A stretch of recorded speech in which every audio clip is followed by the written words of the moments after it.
ইংরেজি সেন্টেন্স এবং টেন্সের সম্পর্কে যে বেসিক বিষয়গুলো তোমাদের অবশ্যই জানা দরকার, সেই বিষয়গুলো আমি আজ থেকে ছোট ছোট ভিডিওর দ্বারা তোমাদেরকে শেখানোর চেষ্টা করব।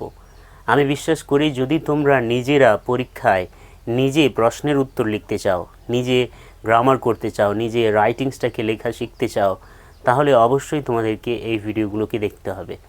এবং এই ভিডিওগুলোতে ইংরেজি সেন্টেন্সেস এবং টেন্সের সম্পর্কে সব ডিটেলসে আমি বলবো না, সব আগাগোড়া আমি সব কিছু কভার করব না, কিন্তু তোমাদের অল্প সময়ে শেখার জন্য যে সমস্ত বিষয়গুলো অবশ্যই জানা প্রয়োজন, সেই খুব ইম্পর্ট্যান্ট বিষয়গুলোকেই আমি শুধুমাত্র বলবো। এবং আজকে যেমনটা তোমরা দেখতে পাচ্ছ বোর্ডে আমি লিখেছি সেন্টেন্সেস অ্যান্ড টেন্সেস। যদি আমরা ইংরেজি টেন্সকে বুঝতে চাই তাহলে আমাদেরকে ইংরেজি সেন্টেন্সের সম্পর্কেও জানতে হবে। আর যদি আমরা ইংরেজি সেন্টেন্সের সম্পর্কে জানতে চাই, সেন্টেন্স গঠন করতে চাই, তাহলে আমাদেরকে অবশ্যই ইংরেজি টেন্সের সম্পর্কে জানতে হবে। তো এই দুটো বিষয় পরস্পরের সঙ্গে জড়িত রয়েছে, সেই জন্য আমাদেরকে দুটো বিষয়কে একসঙ্গে শিখতে হবে। প্রথমে আমি ইংরেজি সেন্টেন্সের সম্পর্কে বলি। তোমরা সকলেই জানো সেন্টেন্স কি। কতগুলো ওয়ার্ড বা শব্দ যখন আমরা পাশাপাশি লিখি বা পাশাপাশি ব্যবহার করি এবং সেই শব্দগুলোর যখন একটা সম্পূর্ণ লজিক্যাল অর্থ থাকে বা মিনিং থাকে, তখন সেই শব্দগুচ্ছকেই আমরা সেন্টেন্স বলি। এটা সকলেই জানে। তোমাদের টেক্সট বই খুললে যত গল্প, যত কবিতা, সব কিছু সেন্টেন্সে লেখা রয়েছে। সেন্টেন্সকে অর্থ অনুসারে, তার মিনিং অনুসারে সেন্টেন্সগুলোকে ইংরেজিতে 5 ভাগে ভাগ করা যায়। কিন্তু আমি সেই পাঁচটি ভাগ তোমাদেরকে শেখাবো না। তোমাদের পরীক্ষায় উত্তর লেখার জন্য, তোমাদের পরীক্ষায় রাইটিংস লেখার জন্য যে 3টে ভাগ জানলেই হয়ে যাবে, সেগুলো হচ্ছে অ্যাসার্টিভ সেন্টেন্স, কোয়েশ্চেন, একে আমরা অনেক সময় ইন্টারোগেটিভ সেন্টেন্সও বলি, এবং ইম্পারেটিভ সেন্টেন্স। এই 3 প্রকার সেন্টেন্সের সম্পর্কে তোমাদের জানতে হবে। মোটামুটি একটা সাধারণ জ্ঞান, মোটামুটি একটা ভালো আইডিয়া যেন তোমাদের এই সেন্টেন্সগুলো সম্পর্কে থাকে। কী বললাম? অ্যাসার্টিভ সেন্টেন্স, কোয়েশ্চেন বা ইন্টারোগেটিভ সেন্টেন্স, তারপর ইম্পারেটিভ সেন্টেন্স। এবং নিশ্চয়ই দেখতে পাচ্ছ আমি এখানে বন্ধনীর মধ্যে পজিটিভ এবং নেগেটিভ কথাটা লিখে রেখেছি। দেখো, এই যে যত টাইপের সেন্টেন্স এখানে লিখেছি আমি, অ্যাসার্টিভ, কোয়েশ্চেন, ইম্পারেটিভ, এই সব সেন্টেন্সগুলো পজিটিভও হতে পারে এবং নেগেটিভও হতে পারে। পজিটিভকে অনেক সময় অ্যাফার্মেটিভ বলা হয়। আমি সেই নামটা এখানে লিখতে চাইনি, কারণ হয়তো অনেকে মনে রাখতে পারবে না। কিন্তু যেহেতু তোমরা পজিটিভ, নেগেটিভ সকলেই এই দুটো শব্দ ব্যবহার করেছো এবং জানো, সেই জন্য আমি পজিটিভ এবং নেগেটিভ কথাটাই ব্যবহার করেছি। অনেকে বলে না, সে অনেক পজিটিভ, এত কিছু খারাপ ঘটছে তার জীবনে, তবুও তার আউটলুকটা পজিটিভ, অর্থাৎ সে ভালো কিছু হবে এইটা ভাবছে আর কি। আবার অনেকে বলে যে তার মাইন্ডটা সবসময় নেগেটিভ। সেই জন্য যেহেতু তোমরা পজিটিভ এবং নেগেটিভ এই কথা সকলেই ব্যবহার করেছে কোনো না কোনো সময়, সেই জন্য আমি অ্যাফার্মেটিভের বদলে পজিটিভ কথাটা ব্যবহার করেছি। পুনরায় বলি, ইংরেজি সেন্টেন্সগুলোর 5টি ভাগ রয়েছে, 5 প্রকার রয়েছে, কিন্তু এখানে আমি 3 প্রকার শেখাচ্ছি। কারণ এই 3 প্রকারের সম্পর্কে জানলে তুমি পরীক্ষায় মোটামুটি লিখতে পারবে, তুমি নিজে পরীক্ষায় অ্যাটেম্প্ট করতে পারবে। 3 প্রকার সেন্টেন্সগুলো হচ্ছে অ্যাসার্টিভ সেন্টেন্স, কোয়েশ্চেন বা ইন্টারোগেটিভ, আর ইম্পারেটিভ। এই সব ধরনের সেন্টেন্স 2 টাইপের হতে পারে, পজিটিভও হতে পারে, নেগেটিভও হতে পারে। পজিটিভ বলতে কি বোঝাতে চাইছি, যে সেন্টেন্সগুলোর মধ্যে না কথাটা নেই, না, সেই সেন্টেন্সগুলোকে আমরা পজিটিভ সেন্টেন্স বলি। এবং যে সেন্টেন্সগুলোর মধ্যে না অর্থ রয়েছে, না কথাটা রয়েছে, সেই সেন্টেন্সগুলোকে আমরা নেগেটিভ সেন্টেন্স বলবো। অ্যাসার্টিভ সেন্টেন্সও 2 রকমের হতে পারে, পজিটিভ অ্যাসার্টিভ, নেগেটিভ অ্যাসার্টিভ। আমি অলরেডি একটা উদাহরণ লিখে রেখেছি 2টো। এখানে দেখো, এই সব উদাহরণগুলোকে আমি ক্লাস 8-এর বই থেকে নিয়েছি। দেখো, আমি প্রথম সেন্টেন্স লিখেছি, one day he had been walking behind the plough. একদিন সে লাঙ্গলের পিছনে চলছিল, অর্থাৎ সে লাঙ্গল করছিল। এই সেন্টেন্সটার মধ্যে, প্রথম সেন্টেন্সটার মধ্যে কোনো না কথা নেই, সেই জন্য আমরা বলবো এটা একটা পজিটিভ সেন্টেন্স এবং এটা একটা অ্যাসার্টিভ সেন্টেন্স। কেন এটা একটা অ্যাসার্টিভ সেন্টেন্স, সেটা একটা বড় প্রশ্ন। কোন সেন্টেন্সগুলোকে আমরা অ্যাসার্টিভ সেন্টেন্স বলবো? দেখো, যে সেন্টেন্সগুলো সাধারণত কোনো সাধারণ ঘটনাকে বর্ণনা করে সেই সেন্টেন্সগুলোকে আমরা অ্যাসার্টিভ সেন্টেন্স বলবো। যদি আমি বলি আমি একটা লাল টুপি পরে আছি, এটাও একটা অ্যাসার্টিভ সেন্টেন্স, কারণ এটা একটা সাধারণ সত্যকে, সাধারণ ঘটনাকে বর্ণনা করছে, তার বিবৃতি দিচ্ছে, তার বিবরণ দিচ্ছে। আমি যদি বলি যে আমি হোয়াইট বোর্ডের উপরে কিছু লিখে রেখেছি, এই কথাটাও একটা অ্যাসার্টিভ সেন্টেন্স। এই কথাগুলোকে যদি আমি ইংরেজিতেই লিখতাম তাহলে সেগুলোও অ্যাসার্টিভ সেন্টেন্স হতো। আর যেহেতু এই কথার মধ্যে না নেই, এই কথাটা দেখো যে একদিন সে লাঙলের পেছনে হাঁটছিল, এই কথাটার মধ্যে কোনো না নেই, নামূলক কোনো অর্থ নেই, সেই জন্য আমরা বলবো এটা একটা পজিটিভ অ্যাসার্টিভ সেন্টেন্স। দুইয়েরটা দেখো, no good will come of the wind cap, এই বাতাসে টুপি থেকে কোনো ভালো কিছু হবে না। এই সেন্টেন্সের মধ্যে কিন্তু না কথাটা আছে, নো কথাটা আছে, সেই জন্য আমরা বলবো এটা একটা নেগেটিভ অ্যাসার্টিভ সেন্টেন্স। এখানে আমি নিচে লিখে রেখেছি বোঝার সুবিধার জন্য, যে সেন্টেন্সগুলোর মধ্যে তোমরা এই ওয়ার্ডগুলোকে দেখতে পাবে সাধারণত, নো, নট, নাইদার, নর, নেভার, নান ইত্যাদি। এই না জাতীয় শব্দগুলোকে যে সেন্টেন্সে দেখবে সেই সেন্টেন্সগুলোকে নেগেটিভ সেন্টেন্স বলে মনে করে নেবে। ঠিক আছে, আমি আশা করি বুঝতে পারছো। আমি এটাকে মুছে দিই, তারপর আমরা কোয়েশ্চেনে আসি। দেখো, কোয়েশ্চেন কী বা প্রশ্ন কী সেটা তো কাউকে বলে দিতে হবে না, তোমরা সকলেই জানো প্রশ্ন কী। যে সেন্টেন্সগুলোর শেষে এই চিহ্ন থাকে আমরা সেই সেন্টেন্সগুলোকে কোয়েশ্চেন বলি বা ইন্টারোগেটিভ সেন্টেন্স বলি। কোয়েশ্চেনটা সবাই মনে রাখতে পারে, সেই জন্য আমি ইন্টারোগেটিভ এই কথাটা লিখিনি। নাম নিয়ে চিন্তিত হবে না, শুধু চিনতে হবে তুমি তার নাম কি, কতগুলো নাম, সেগুলো মাথায় মনে না থাকলেও যেটা তোমার সহজ মনে হবে সেই নামটা মনে রাখবে। তুমি যদি ইন্টারোগেটিভ না মনে রাখতে পেরে কোয়েশ্চেন মনে রাখতে পারো তাহলে কোয়েশ্চেন মনে রাখবে, কিন্তু তোমাকে চিনতে হবে যে কোন সেন্টেন্সটা কোন টাইপের। কোয়েশ্চেনও পজিটিভ হতে পারে, নেগেটিভ হতে পারে। আমি যদি বলি তুমি কোথায় গিয়েছিলে, এই প্রশ্নটার মধ্যে কোনো না নেই, হোয়ার ডিড ইউ গো।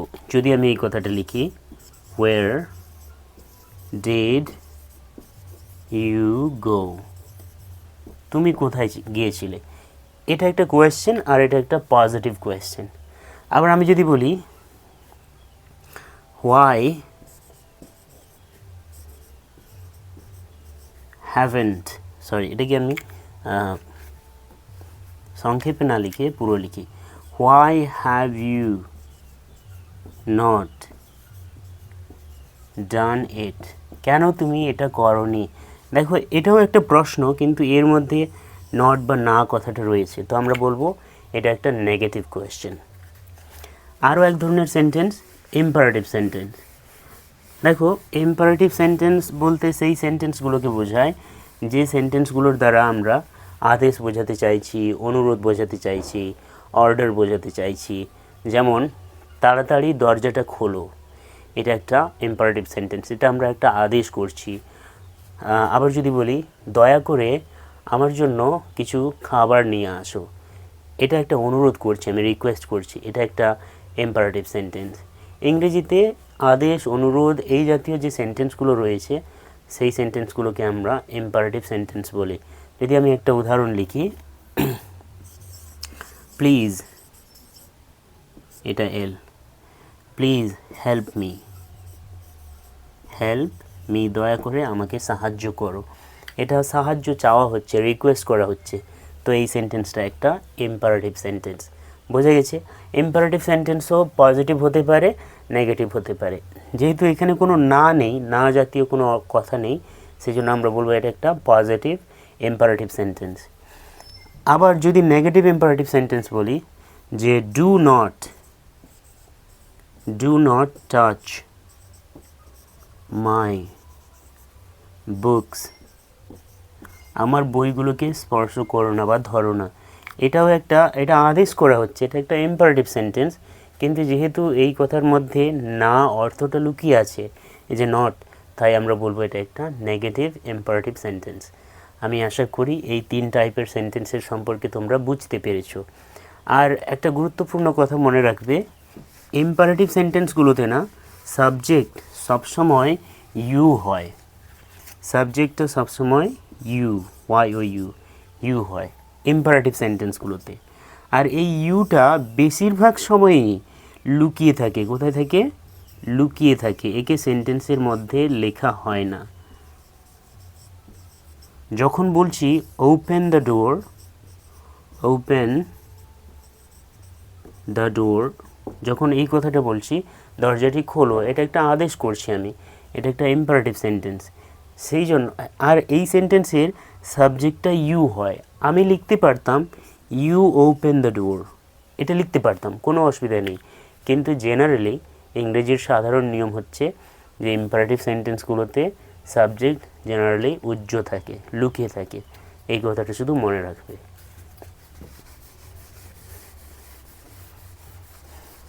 আমি আশা করি যে এই বিষয়গুলোকে বুঝতে পারছো তোমরা।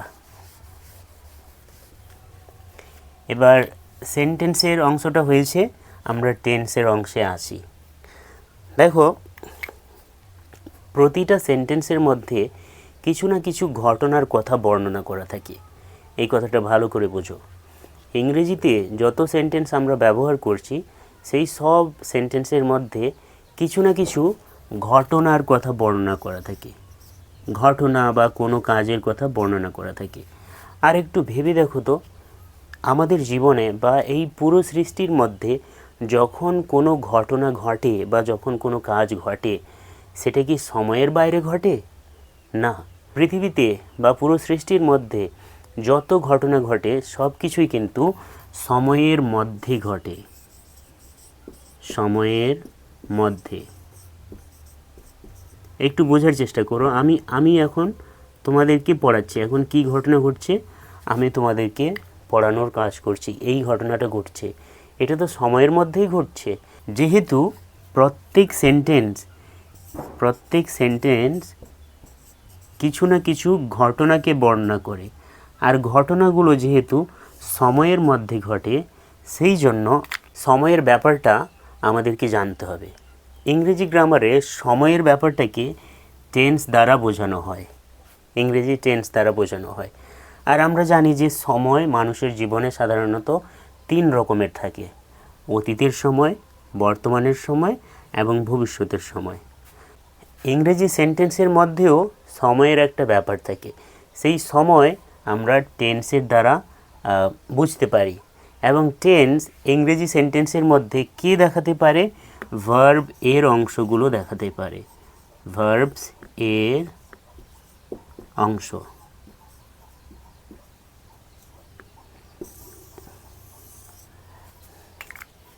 প্রতিটা সেন্টেন্স একটা ভার্বকে কেন্দ্র করে গড়ে ওঠে। যদি আমাদের কাছে ভার্ব নেই তাহলে আমরা জেনারেলি সেন্টেন্স গঠন করতে পারবো না। আমি যে কিছুক্ষণ আগে লিখেছিলাম না বাবু, যে ওপেন দ্য ডোর, এই কথাটা লিখেছিলাম, দরজাটি খোলো, এই সেন্টেন্স একটা ইম্পারেটিভ সেন্টেন্স, কিন্তু এই সেন্টেন্সের মধ্যেও একটা ভার্ব রয়েছে। ভার্ব হচ্ছে এমন শব্দ যে শব্দটা পড়লে আমরা বুঝতে পারবো কোনো ঘটনা ঘটছে, কোনো কাজ হচ্ছে বা কোনো কিছু আছে বা কোনো কিছু হয়, এই বিষয়গুলো আমরা বুঝতে পারবো। যেমন এই সেন্টেন্সের মধ্যে ওপেন এই শব্দটা পড়লে আমরা বুঝতে পারবো যে কোনো কিছু খুলে দেওয়ার কথা বলা হচ্ছে, খুলে দেওয়ার কাজ বা ঘটনা ঘটছে, তো আমরা বলবো এইটা একটা ভার্ব।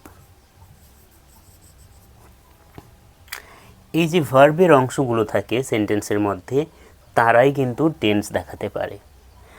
টেন্স 3 রকমের হয়: পাস্ট টেন্স মানে অতীতকাল, প্রেজেন্ট টেন্স মানে বর্তমানকাল, অ্যান্ড ফিউচার টেন্স এবং মানে ভবিষ্যৎকাল। আমরা যেমন সেন্টেন্সগুলোকে পজিটিভ নেগেটিভে ভাগ করেছিলাম, ঠিক তেমনি প্রতিটা টেন্সকেও মোটামুটি 4 ভাগে ভাগ করা যায়, তাদেরকে 4 ভাবে দেখা যেতে পারে। পাস্ট টেন্সকে সিম্পল পাস্ট টেন্সেও ভাগ করা যায়, পাস্ট কন্টিনিউয়াস টেন্সেও ভাগ করা যায়, পাস্ট পারফেক্ট টেন্সেও ভাগ করা যায় এবং পাস্ট পারফেক্ট কন্টিনিউয়াস টেন্সেও ভাগ করা যায়। ওখানে জায়গা নেই বলে আমি সংক্ষেপে লিখেছি। প্রেজেন্ট টেন্সও সেই রকম, present simple, present continuous, present perfect, present perfect continuous, future simple, future continuous, future perfect, future perfect continuous. একটা সেন্টেন্স কোন টেন্সে লেখা আছে সেটা বোঝার জন্য আমাদেরকে ইংরেজি ভার্বের ওই সেন্টেন্সের মধ্যে যে ভার্বগুলো রয়েছে সেগুলোকে আমাদেরকে চিনতে শিখতে হবে। তার জন্য ভার্ব কত ভাগে ভাগ করা যায় ইংরেজি সেন্টেন্সে সেগুলো আমাদেরকে জানতে হবে। ইংরেজিতে সাধারণত অনেকগুলো ভার্ব রয়েছে, হাজার হাজার ভার্ব রয়েছে, এবং প্রতিদিন নতুন নতুন ভার্ব তৈরি হচ্ছে, নতুন নতুন ভার্ব ইংরেজি ভাষার মধ্যে আসছে। কিন্তু আমাদের বোঝার খাতিরে ইংরেজি ভার্বগুলোকে আমরা 3টা শ্রেণীতে ভাগ করে নেব। এই অংশগুলো ভালো করে বোঝো। ইংরেজি ভার্বগুলোকে আমরা 3টা শ্রেণীতে ভাগ করে নেব। প্রথম শ্রেণী হচ্ছে মেইন ভার্বস। মেইন ভার্বস এদের সংখ্যা অনেক। দ্বিতীয় শ্রেণী হচ্ছে auxiliary verbs, AUXILIARY, auxiliary verbs. এদের নাম হচ্ছে বি, হ্যাভ, ডু। আর আরেক ধরনের ভার্ব হচ্ছে মোডাল ভার্বস। মোডাল ভার্বস এদের প্রধান মোডাল ভার্বগুলো হচ্ছে can, could, may, might, shall, should, will, would, must, MUST। এগুলো হচ্ছে প্রধান মোডাল ভার্ব। এছাড়াও কিছু কিছু মোডাল এক্সপ্রেশন রয়েছে যেগুলো আমরা পরে শিখব। দেখো বাবু, যদি আমরা ইংরেজি টেন্সের সম্পর্কে জানতে চাই তাহলে এই বিষয়গুলোকে আমাদের মনে রাখতে হবে। ইংরেজিতে হাজার হাজার ভার্বস রয়েছে, আমি কিছুক্ষণ আগে বলেছি, কিন্তু আমাদের বোঝার খাতিরে আমরা সেগুলোকে 3 ভাগে ভাগ করে নেব। মেন ভার্ব এদের সংখ্যা সবচেয়ে বেশি এবং প্রতিদিন নতুন নতুন মেন ভার্ব যোগ হচ্ছে ইংরেজিতে। আর অক্সিলারি ভার্ব এদের সংখ্যা খুবই সীমিত, এদের দলে আর কেউ থাকে না, এরাই বি, হ্যাভ, ডু। এদের আবার বিভিন্ন রূপ রয়েছে, আমি সেগুলো সব বলবো। মোডাল ভার্বস, প্রধান মোডাল ভার্বগুলো হচ্ছে can, could, may, might, shall, should, will, would এবং মাস্ট। এই কতগুলো ভার্ব নিয়ে, এই কতগুলো টাইপের ভার্ব নিয়ে সবগুলো টেন্স তৈরি হয়। বোঝা গেছে? এই সবগুলো টেন্সের সম্পর্কে যদি জানতে চাই এদেরকে আমাদেরকে মনে রাখতে হবে। এখানে আমি বলে নিই যে টেন্স দেখানোর জন্য যত টাইপের ইংরেজি ভার্বগুলো আমরা লিখেছিলাম তারা রূপ বদলাতে পারে, তাদের রূপ বদলাতে পারে। তোমরা যেরকম স্কুলের যেমন খুশি সাজো খেলাতে তোমরা বিভিন্নভাবে সাজো, রূপ বদলাও, ঠিক তেমনি ইংরেজি ভার্বগুলো সেন্টেন্সের মধ্যে টেন্সকে দেখানোর জন্য রূপ বদলাতে পারে। ইংরেজি ভার্বগুলোর সাধারণত 5 রকমের রূপ হতে পারে। দেখো, প্রথম রূপটা হচ্ছে প্রেজেন্ট ফর্ম, প্রেজেন্ট রূপ বা প্রেজেন্ট ফর্ম। দ্বিতীয় রূপ হচ্ছে এস ফর্ম।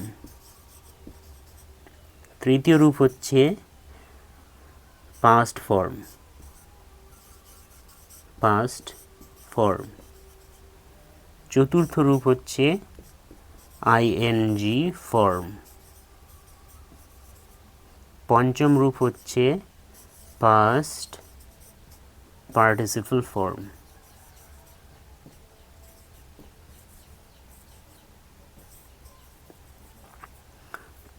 এই বেসিক বিষয়গুলো না মনে রাখবে।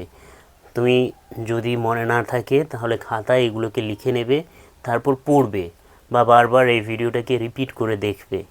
দেখো, আমি বলছি যে ইংরেজি ভার্বগুলোর মোটামুটি এই 5 রকমের রূপ থাকতে পারে: present form, S form, past form, ING form এবং পাস্ট পার্টিসিপল ফর্ম।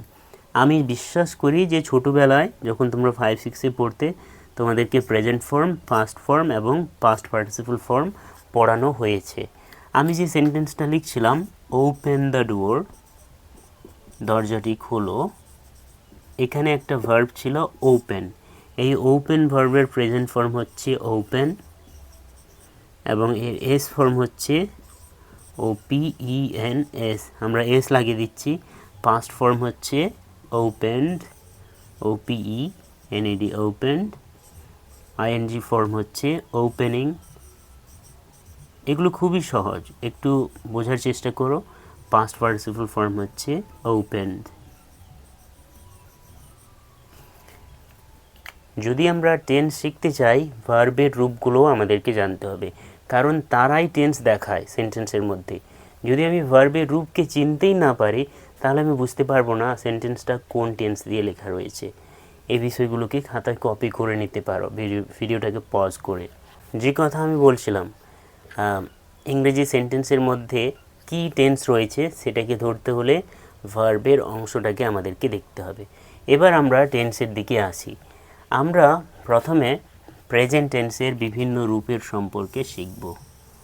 প্রেজেন্ট টেন্সের নানা রূপ সম্পর্কে। প্রেজেন্ট টেন্সের 4টি রূপ রয়েছে: simple present, continuous, present continuous, present perfect এবং প্রেজেন্ট পারফেক্ট কন্টিনিউয়াস।